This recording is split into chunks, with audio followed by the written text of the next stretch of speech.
পাটের দড়ি ও কার্ডবোর্ড দিয়ে এই জুয়েলারি সেটটা কিভাবে বানালাম সেটাই আজ আমি তোমাদের দেখাবো। একটা কার্ডবোর্ডকে গোল করে কেটে তার উপরের দিকে একটুখানি অংশ কেটে নিতে হবে। তারপর পাটের দড়িগুলো একটার পর একটা এভাবে আঠা দিয়ে আটকে দিতে হবে। নামি দামি জুয়েলারির থেকে নিজে হাতে বানানো কোনো জুয়েলারির মধ্যে যেন এক আনন্দ, ভালোবাসা ও সৃজনশীলতা মিশে থাকে। তোমরাও বাড়িতে পড়ে থাকা বিভিন্ন রকম উপকরণ দিয়ে আমার মতো জুয়েলারি বানিয়ে নিতে পারো। আমি আগে থেকেই মোল্ডেড ক্লে দিয়ে এই শিউলি ফুলগুলো বানিয়ে রেখেছিলাম। তোমরা যদি এটার বানানোর ভিডিওটা দেখতে চাও তাহলে আমাকে কমেন্ট করে জানিও।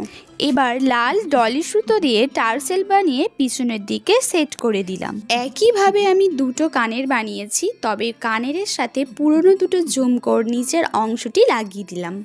তোমরাই এবার বলো আমার এই সাদামাটা গয়নাটা তোমাদের কেমন লাগলো।